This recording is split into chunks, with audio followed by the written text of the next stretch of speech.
तर हगवण्यांच्या मोठ्या सुनेनं मारहाण झाल्याचे फोटो दाखवलेले आहेत। मोठ्या सुनेला मारहाण होतानाचा सीसीटीव्ही फुटेज सुद्धा समोर आलेला आहे। मोठ्या सुनेनं जानेवारी महिन्यात पोलिसात या संदर्भात तक्रार केलेली होती, मात्र पुढे काहीही कारवाई झाली नाही असं सुद्धा त्यांचं म्हणणं होतं। जानेवारीत गुन्हा दाखल होऊन सुद्धा पुणे पोलीस गप्प का असा सवाल आता उपस्थित होतोय। नोव्हेंबरमध्ये मोठ्या सुनेनं महिला आयोगात सुद्धा तक्रार केलेली होती। ही अत्यंत मोठी आणि महत्त्वाची घडामोड आहे। हगवणे यांच्या मोठ्या सुनेला मारहाण होतानाचं सीसीटीव्ही फुटेज समोर आलेलं आहे। तर जानेवारी महिन्यातच पोलिसात मोठ्या सुनेनं तक्रार केलेली होती। जानेवारी महिन्यात गुन्हा दाखल झाला, मात्र त्यावर काहीही कारवाई झाली नाहीये असं सुद्धा त्या मोठ्या सुनेनं म्हटलेलं होतं। नोव्हेंबरमध्ये महिला आयोगात मोठ्या सुनेनं तक्रार दाखल केलेली होती, मात्र त्यानंतर सुद्धा पुढे त्यावर काय झालं काहीही स्पष्टता नाही। मोठ्या सुनेनं आता मारहाण होतानाचा संदर्भातला फोटो समोर आणलेला आहे। तर हगवणे यांच्या मोठ्या सून ज्या आहेत मयुरी, त्या आपल्यासोबत जोडल्या गेलेल्या आहेत। मयुरी, सगळ्यात आधी हे जे सगळं प्रकरण वैष्णवीचा आता मृत्यू झालेला आहे, तिच्या बाळाला कसपटे कुटुंबानं ताब्यात घेतलेलं आहे, हे सगळ्या प्रकरणाबद्दल सगळ्यात आधी पहिली प्रतिक्रिया म्हणजे तुम्ही स्वतः आपल्याला त्रास होत होता, मारहाण होत होती, त्याबद्दल तक्रार केलेली होती, पाठोपाठ तुमच्या मागून आलेल्या तुमच्या जावेला सुद्धा अशाच प्रकारच्या छळाला सामोरं जावं लागलं। या सगळ्याबद्दल एक जेव्हा कळलं तेव्हा सगळ्यात आधी काय नेमकं भावना मनात निर्माण झाली?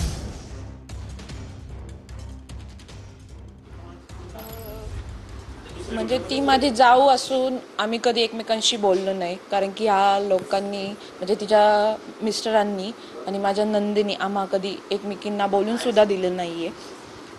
आणि घरातलं तिला मारहाण व्हायची किंवा तिला जो त्रास व्हायचा ते माझ्या कानावरती यायचं, पण तिचा नवरा तो मलाच येऊन मारायचा, तर आम्ही म्हणजे त्यात काहीच करू शकत नव्हतो तिच्या बाबतीत तरी। आणि बाळाचं तर माझ्या कानावरती आलं पण होतं की त्याचे खूप हाल होतात आहेत वगैरे। माझ्या मोठ्या सासऱ्यांनी मला फोन सुद्धा केला होता की त्या बाळाचे खूप हाल होतात आहेत, तर मी इव्हन त्यांना एवढं सुद्धा म्हटलं होतं की ते बाळ माझ्या ताब्यात द्या, मी त्याचा सांभाळ करते सुद्धा, पण ते बाळ निलेश चव्हाणकडे असल्यामुळे त्यांनी ते दिलेलं नाहीये बाळ। तुम्हाला मारहाण केली जायची म्हणजे त्यामागचं काही कारण? कारण वैष्णवीच्या आईवडिलांचं म्हणणं आहे की पैसे मागितले जायचे, सातत्यानं वेगवेगळ्या वस्तू मागितल्या जात होत्या, 2 कोटी मागितले गेले होते। तुम्हाला मारहाण व्हायची तेव्हा सुद्धा अशा प्रकारची काही मागणी होत होती, काय नेमकं? जे एक चांदीची जी मूर्त्या जे म्हणतात ती एक गोष्ट माझ्या समोर आली होती। तर त्यावेळेस आम्हा दोघींना असं सांगितलं होतं की एक गौराई तुझ्याकडून आणि एक गौराई वैष्णवीकडून। तर आम्ही पैसे पण त्यांना गुगल पे द्वारे पाठवले होते, पण त्या दिवशी आम्ही जेव्हा वैष्णवीच्या घरी गेलो होतो तर तेव्हा तिच्या मम्मीने जे असं सांगितलं की माझ्या सासूने त्यांना असं सांगितलं होतं की तिच्या घरून आम्हाला काही नकोय, सगळं वैष्णवीनीच द्यायचं, कारण की वैष्णवी सांगू शकेल की ह्या गौरायात माझे, त्या पोरीचा आम्हाला काही नकोय। पण आम्ही पण त्या गौरायांसाठी पैसे पाठवले होते त्यांना। तुम्हाला म्हणजे लग्नामध्ये पण लग्नामध्ये पण ते पाठ चौरंग किंवा नंदेची जी साडी असेल त्याच्यावरतून पण आम्हाला त्रास दिलेला आहे त्यांनी, म्हणजे नंदेनी सासूनी पाठ चौरंग पण असेच पाहिजे आम्हाला, तांब्या पितळाची भांडी पण अशीच द्या असं बोललेले आहेत त्यावेळेस पण।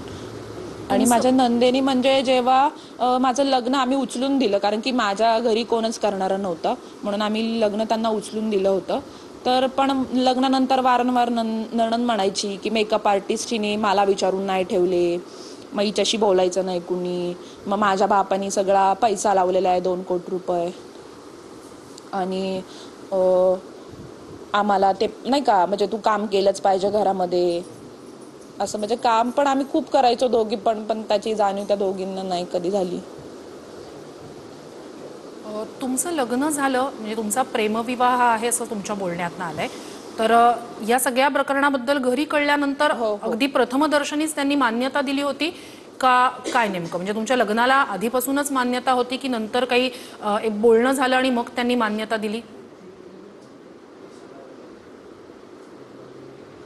नाही, मान्यता होती माझ्या घरच्यांची पण।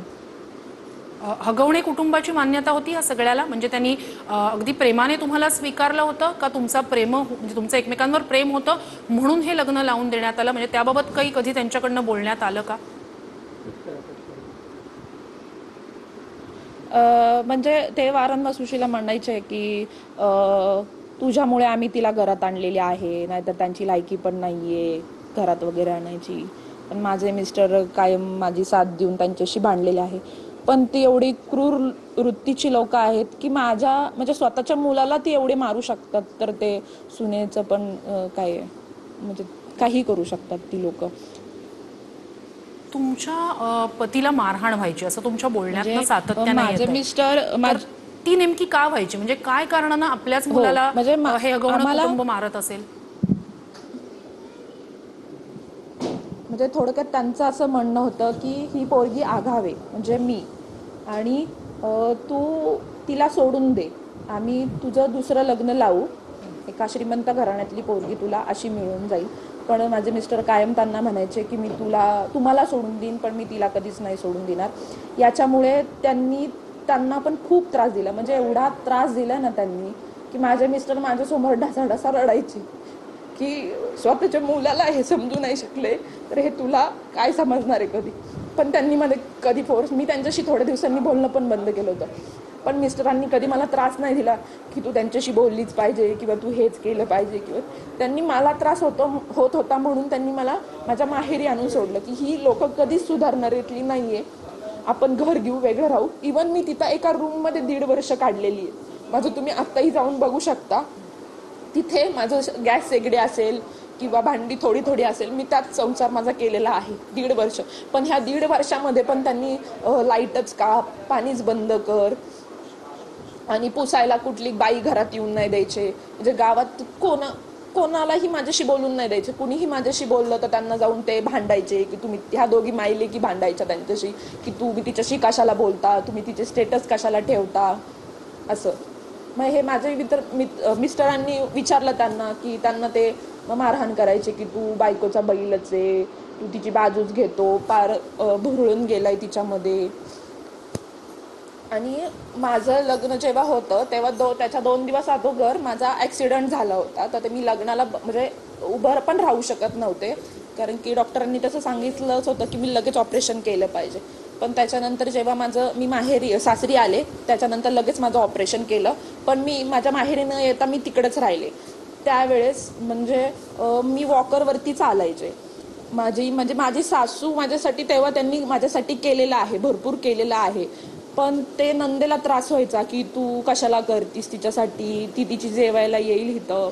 मग 2-3 दिवस असे जाऊन दिले, माझ्या रूममध्ये येऊन मला ते जेवायला देत होते. पण नंदेने भांडणं केल्यामुळं त्या माझ्यापाशी रडत आल्या आणि मला म्हटल्या की चल बाळा तिकडं, तू तिथंच जेवायला बस.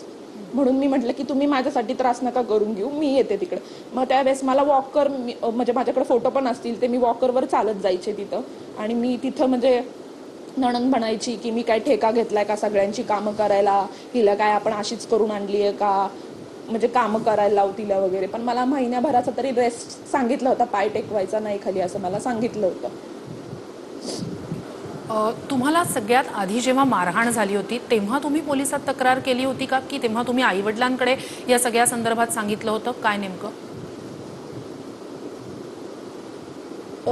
मी तक्रार पण केली होती ना, माझ्या आईला आणि भावाला इकडे कळवलं सुद्धा होतं. ते म्हणजे हे माझे मिस्टर जेव्हा घरी नसायचे ना तेव्हा ही लोक मला येऊन मारायची आणि मारून ती लॉक लावून डिरेक्ट चौकीला कंप्लेंट द्यायला ही पहिली असायची. आणि आमच्याकडून ह्यांनी गाड्या वगैरे सगळं आमचं हक्काचं काढून घेतलं होतं त्यांनी, की आम्हाला जायला सोर्सच नव्हता तिथे. मग एवढ्या रात्रीचं आम्ही ट्रॅव्हलिंग करणार कसं पौडपर्यंत. मग आम्ही माझ्या आईची गाडी येईपर्यंत थांबून राहायचो तिथं घरामध्ये.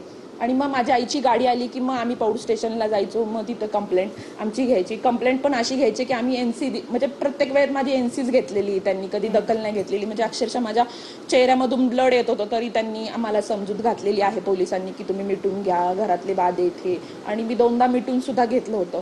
पण तिसऱ्या वेळेस पण त्यांनी मला 9 वाजता बसून ठेवलं. ते माझे 1:30 ते 2 वाजता माझी त्यांनी दखल घेतली. तोपर्यंत ते मला समजूनच सांगत होते. तिसऱ्या वेळेला तुमची तक्रार नोंदवून घेतली, पण त्यावर काही कारवाई झाली पुढे? नाही, कारवाई तर नाही झाली माझ्या FIR वरती. पण ती जी लोक होती तर ती घर सोडून निघून गेली होती तिथून, कारण की मी त्यांच्या शेजारीच राहते, तर ती तिथं नव्हती.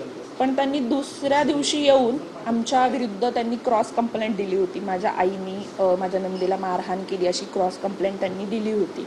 आणि हे म्हणजे पोलीस स्टेशनमध्ये जाऊन त्यांनी कंप्लेंट दिली, नंतर परत ते 4-5 दिवस फरार होते. मग ते पैसे भरून असं माझ्या कानावर आले की ते पैसे भरून सुटले आहेत. आणि मग ते घरी आले तेव्हा त्यांचा म्हणजे आनंद गगनात मावत नव्हता की ही आमचं काय वाकडं करू शकत नाही, आम्ही हिला पुरून उरेल, आमच्या मोठमोठ्या अधिकाऱ्यांसोबत किंवा राजकीय नेत्यांसोबत एवढी एवढी ताकद आहे, म्हणजे असं बोलायचे ते. वैष्णवी हिचे जे आई वडील आहेत त्यांनी लग्नाच्या वेळेसची सगळी परिस्थिती सांगितली. म्हणजे 51 तोळे सोनं दिलं, फॉर्च्युनर गाडी दिली आणि हे सगळं बैठकीवेळी मागण्यात आलं. म्हणजे फॉर्च्युनर गाडी मागण्यात आली असं वैष्णवीच्या एका नातेवाईकांनी सुद्धा सांगितलेलं आहे. तुमचं जेव्हा लग्न ठरत होतं तेव्हा तुमच्या कुटुंबाकडे, तुमच्या घरी सुद्धा अशी काही मागणी करण्यात आलेली होती हगवणे कुटुंबाकडनं की आम्हाला इतका पैसे हवे किंवा सोनं हवं? नाही, म्हणजे आम्ही स्पष्ट त्यांना सांगितलं होतं की आम्ही इतकं देणार आहे, एवढ्याच तुम्ही करू शकत असेल तर ठीक आहे, नाहीतर आमच्याकडून काही एवढं देणं होणार नाही. त्यांचं म्हणणं होतं त्यावेळेस की आमची मोठमोठी लोक येणार आहेत, मग कसं करणार वगैरे. पण ते त्याच्यानंतर त्यांनी स्वतःच सगळं करून घेतलं होतं. आम्ही उचलून लग्न त्यांना दिलं होतं, थोडेफार पैसे आणि थोडेफार सोनं देऊन. वैष्णवीच्या आईवडिलांनी जे सांगितलं त्यानुसार अगदी 4-5 महिन्यातच वैष्णवीला त्रास द्यायला सुरुवात झाली. तर तुमचा या बाबतीतला काय अनुभव? कारण तुम्ही म्हणालात ऑपरेशन हो, नंतर मलाही सुरुवातीला अगदी सासूबाई तुमच्याशी चांगलं वागत होत्या, मग नंतर नेमकं असं काय झालं की चांगलं वागत सासूबाई होत्या, असतील, म्हणजे नंतर सगळ्यांनीच त्रास देणं सुरू केलं आणि तुम्हाला थेट मारहाणीपर्यंत हे सगळं आलं? म्हणजे असं का झालं की दीर सुद्धा तुम्हाला मारहाण करायला येत होतं? काय नेमकं, म्हणजे त्यावेळेला त्यांचं काय हे होतं? म्हणजे मी प्रत्युत्तर देणं हे त्यांच्या याच्यानुसार चुकीचं होतं, म्हणून मला ते मारहाण करायचे. कारण की मी त्यांचं घरामध्ये जे चुकीचं आहे त्या गोष्टीला मी कायम विरोध केलेला आहे, म्हणून मी विरोध करते, म्हणून ते मला कायम मारहाण त्यांनी केलेली आहे. आणि सासू माझी आधी आधी चांगलं वागायच्या, पण नंतर जे पोरीचं ऐकून वागायला लागल्या की तू तिच्याशी बोलायचंच नाही, तिला कामालाच राबव, तू तिच्याशी काम कशाला करतीस, म्हणजे ह्या छोट्या छोट्या गोष्टीतून मला ती त्रास द्यायला लागली. नंतर हे मी माझ्या मिस्टरांना सांगत गेले आणि त्यांना सुद्धा हे कळत गेलं. आम्ही वेगळं सुद्धा राहिलो होतो त्यांच्यामधून. तुम्ही वेगळं राहिला होतात, म्हणजे साधारण किती काळ तुम्ही वेगळं राहिला होतात?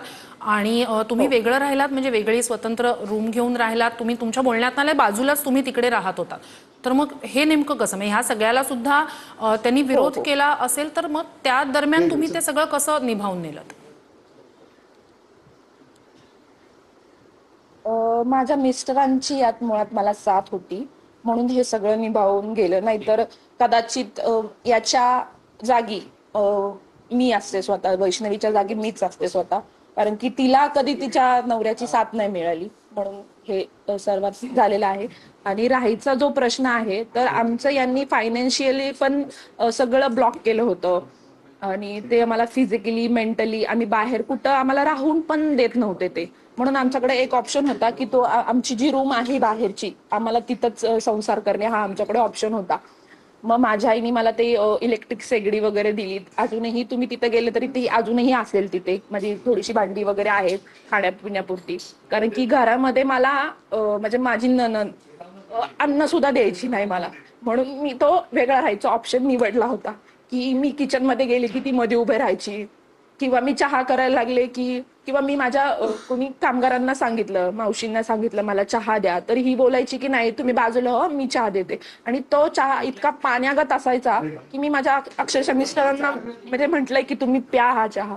मग त्यावेळेस त्यांना हे लक्षात आलं की हे घरचे खूप त्रास देतात ते, म्हणून. आणि आणि आमचे म्हणजे जेवणाचे हाल व्हायचे, म्हणून आम्ही तो निर्णय घेतला की वेगळं राहायचा, म्हणजे त्याच रूम मध्ये वेगळं राहायचं. तुमच्या पतीने या सगळ्याला विरोध केला असेल तर त्यावेळेला त्यांची नेमकी काय प्रतिक्रिया असायची? म्हणजे तुम्ही म्हणताय तुमच्या पतीची तुम्हाला साथ लाभली आणि त्यांच्याकडून जे सगळा छळ होत होता, मारहाण होत होती, जे वाईट वागलं जात होतं, त्या सगळ्याला विरोध केला असेल तुमच्या पतीनं. त्या दरम्यान मग नेमकं म्हणजे कशा प्रकारे तुमच्या पतीनं विरोध केला आणि मग तेव्हा त्यांना कुठल्या प्रकाराला सामोरं जावं लागलं? तुम्हाला कोणत्या गोष्टींना सामोरं जावं लागलं? आमचं म्हणजे त्यांनी पहिले म्हणजे पैसे काढून घेतले अर्धा मिनिट आमच्याकडून. थांबा. दुसऱ्या म्हणजे गाड्या त्यांनी आमच्याकडून काढून घेतल्या. मी माझ्या आईची गाडी इथून जी बलेनो जी कार आहे ती मी इथून माझ्या सासरी नेली होती, कारण की आम्हाला फिरायचा सोर्सच नव्हता. आम्हाला एकतर ट्रॅक्स किंवा बस असं त्यांनी म्हणजे हेच ऑप्शन आमच्या पुढे होते. म्हणून मी इथून गाडी नेली होती. जवळजवळ 7 ते 8 महिने ती गाडी माझ्याकडे होती. माझे मिस्टर आणि मी ती गाडी वापरायचो. त्याच्यानंतर त्यांनी आम्हाला म्हणजे खाण्यापिण्याचे हाल किंवा किराणा मालाच्या दुकानात गेलो तरी तिथून आम्हाला काय घेऊन नाही द्यायचे, किंवा घरातलं पाणी बंद केलं, लाईट कापली. आणि या सगळ्यामध्ये आम्ही आता बाहेर पडायचं तर यात काय चालू करायचं, म्हणून आम्ही ते वॉशिंग सेंटर चालू केलं, जे माझ्या मिस्टरांचं आहे आता तिथे. तर ते पण त्यांनी म्हणजे हे भांडणं काढून त्यांची लाईट कापली. जे मीटर आहे तो म्हटले की आम्हाला स्वतःहून त्यांनी सांगितलं आधी की लाईट नाही का कापलीये म्हणून, आम्ही कापणार आहे म्हणून, तुम्ही तुमचं बघा, आता इथून चालते व्हा नाही का, असं म्हणजे त्यांना पण बोललेत की तू तुझ्या बायकोला घेऊन इथून निघून जायचं. पण आम्हाला इन्कम सोर्स आणि आमच्याकडे पैसेच नसल्यामुळे आमच्याकडे ऑप्शन हा तिथेच राहणे होते. माझ्या आईनी आणि भावानी मला थोडेफार पैसे देऊन साथ दिलेली आहे की घर चालवण्यासाठी किंवा ते वॉशिंग सेंटर उभारण्यासाठी. म्हणजे हे वॉशिंग सेंटर पण माझ्या आईने कर्ज काढून मला ते उभं करून दिलेलं आहे. या सगळ्या प्रकरणानंतर म्हणजे वैष्णवी बाबतीत जे काही घडलं त्या दरम्यान तुमचं पतीशी शेवटचं कधी बोलणं झालं? कारण आता ते फरार आहेत, म्हणजे पोलिसांच्या नुसार ज्यांचा शोध घेतला जातोय त्यात एक तुमचे पती सुद्धा आहेत. म्हणजे तुमचं शेवटचं त्यांच्याशी बोलणं नेमकं कधी झालं आणि आत्ता नेमके ते कुठे आहेत याबाबत काही तुम्हाला माहिती आहे का? तुमचा संपर्क आत्ता एवढ्याच झालाय का 2 ते 3 दिवसात? मी काय म्हणतो ऐकलंय ते, मी म्हटलंय का मी काय असं केलं? माझं शेवटचं जे बोलणं झालं होतं जेव्हा ते तिचं म्हणजे तिने ते घरामध्ये जे काय असेल तो त्यांनी मला माझ्या आईला फोन करून सांगितला होता की तुम्ही तिला पटकीन घेऊन हॉस्पिटलमध्ये या वैष्णवी केलेला. तेव्हा ते बोलणं झालं होतं. आणि त्याच्यानंतर दुसऱ्या दिवशी मला वाटतंय त्यांचा फोन आला होता की मला पण चौकीमध्ये बोलवलं आहे. तर तो लास्टचा कॉल होता. त्याच्यानंतर मला एकही कॉल आलेला नाहीये त्यांचा. तुम्ही त्यांच्या मोबाईल नंबरवर संपर्क करण्याचा प्रयत्न केला? मला आवाज येत नाही, टास्कच आहे आम्हाला. तुम्ही सर हो केलेला आहे. या सगळ्यात एक बाब महत्वाची आहे ती म्हणजे वैष्णवी यांचं बाळ ते आता कसपटे कुटुंबियांकडे आलेलं आहे. कसपटे कुटुंबियांच्या ताब्यात आता त्याचा ताबा आलेला आहे. मात्र या सगळ्या दरम्यान त्या बाळाचे सुद्धा म्हणजे ते आधी निलेश चव्हाण, मग त्यानंतर ते आणखी एका नातेवाईकाकडे, या सगळ्या 5-6 दिवसांच्या दरम्यान त्या बाळाचा सुद्धा प्रचंड वेगवेगळ्या लोकांकडे ते होतं आणि आता शेवटी ते कसपटे कुटुंबाकडे आलेलं आहे. तुम्हाला या सगळ्याबाबत माहिती होतं की त्या बाळाबाबतचे अपडेट्स तुम्ही घेत होतात किंवा ते कुठे आहे याची माहिती घेण्याचा प्रयत्न तुम्ही केला होता?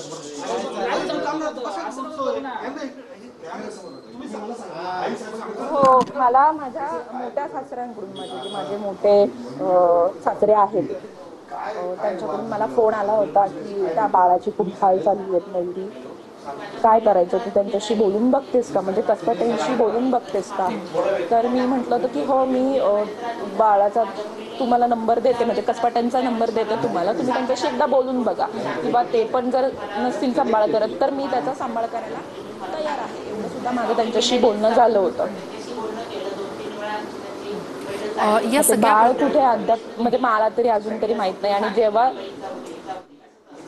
जेव्हा ते बाळ जन्माला आलं, पण मी त्याला त्या दिवसापासून ते आतापर्यंत बघितलं सुद्धा नाहीये किंवा या लोकांनी मला त्याला बघून सुद्धा दिलेलं नाहीये. या सगळ्या प्रकरणाशी तुमच्या नवऱ्याचा काय संबंध आहे? म्हणजे काही संबंध आहे का? खरं तर माझ्या मिस्टरांचा याच्यात काहीच संबंध नाहीये. पण आता काय म्हणजे कसं नाव गेलंय मला म्हणजे काही माहिती पण नाहीये त्यांचं. कारण आम्ही मुळातच वेगळंच राहिलो होतो. हे वैष्णवीनी पण कदाचित तिच्या घरी सांगितलं असेल किंवा तिच्या घरच्या पण कायम माझ्या घरी यायचे, म्हणजे सासरी यायचे त्यावेळेस ते कायम विचारायचे की मयुरी कुठे आहे, मयुरी कुठे आहे. तर ते त्यावेळेस पण कायम खोटं बोलायचे की ती माहेरीच गेलीये, ती आजारीच आहे, ती झोपलीच आहे. आणि त्यांनी पण म्हणजे असं केलं की मयुरीला त्यांच्याबद्दल भरून दिलं, म्हणजे लग्न झाल्या नवीन की वैष्णवीला सांगितलं आलं की मयुरी चुकीची, मयुरीला सांगितलं आलं की वैष्णवी चुकीची आहे, किंवा तिला मूलबाळ होत नाही का, किंवा तिचं बाळ तुझ्या हातात देऊ नको, तिची सावली पण पडून देऊ नको, म्हणजे असे घाणेरडे आरोप करत गेले होते ते लोक. ही घटना घडली तेव्हा तुमचे पती नेमके कुठे होते? माझे पती, माझ्या सासूबाई आणि वैष्णवीची आई हे खेडमंचरला गेले होते डबा घेऊन. जे नवल्यांची आमची जी आत्या आहेत त्यांचे मुलीचे पती वारले होते, त्यामुळे ते तिकडे गेले होते. या सगळ्यात एक बाब समोर येते ती म्हणजे तुम्हाला जो त्रास झाला, मारहाण झाली, त्याची तक्रार तुम्ही महिला आयोगात सुद्धा केलेली होती. तर त्या संदर्भात तिथे पुढे काही तिथून तुमच्याशी संपर्क किंवा तिथे पुढे काही कारवाईबाबत काही हालचाली झाल्या होत्या का?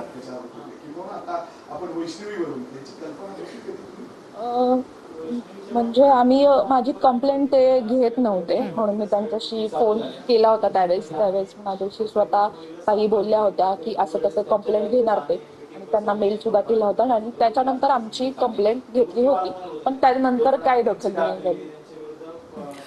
तुम्ही म्हणताय की तुम्ही त्याच ठिकाणी वेगळ्या रूममध्ये राहत होतात बाहेरच्या बाजूला.